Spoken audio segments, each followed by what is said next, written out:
Thank you, Mr. Speaker. The Strathfield electorate is a centre of educational excellence with world-class public and private schools, and importantly families and parents who genuinely value education and understand its transformative power.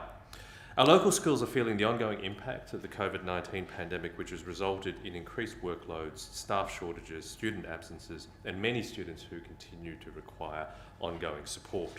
Teachers have been a source of great strength and resilience through the pandemic and its aftermath. We know that keeping our children engaged and connected to their school communities will have positive long-term impacts on their mental health and their learning.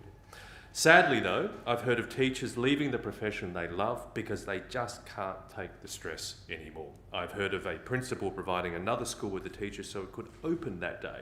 I've heard of staff shortages and educational standards slipping in an environment where our once world-leading educational quality is already falling further behind. This, Mr. Speaker, is a crisis that has been boiling away for years. Teacher shortages driven by stagnant pay, unsustainable workloads, and then the pandemic, which has pushed the sector to its limits.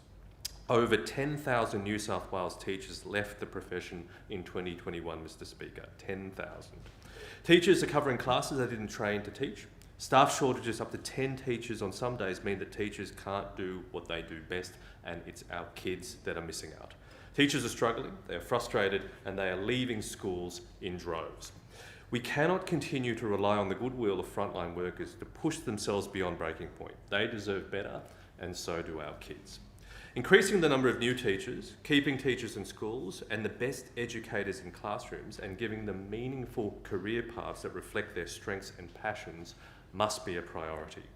Teachers are dedicated to their students, and they don't want to strike. Industrial action reflects a desperate sector fed up with poor conditions. Industrial action reflects a teaching profession considering moving to other employment with higher pay and better conditions. Rather than being frustrated by teachers' actions, parents in fact recognise the lack of support for teachers have flow-on impacts for their kids.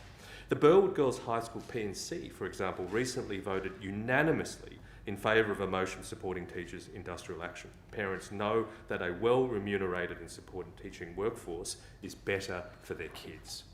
The P&C supports their teachers' demands for wage increases. They also support teachers' demands for increased preparation time and more school counsellors. Schools are centres of educational, social and mental well-being that cannot optimally function with harried, exhausted teachers. Mr. Speaker, teachers play a vital role in our society. The New South Wales Teachers Federation released the Gallup inquiry that uncovered the key to dealing with the mass exodus of teachers and shortages across the system is that we must increase teachers' pay to match a teacher's experience and expertise as they advance through their careers, as well as meeting the cost of living. The government's wage cap means real wages continue to fall. Real wage cuts will mean the exodus from the teaching profession will continue and prospective teachers will look for work elsewhere. I urge the government to consider and recognise the importance of teachers and build properly remunerated career paths that can attract and retain world-class educators. Australian and New South Wales kids deserve nothing less. I thank the member for Strathfield and I call the member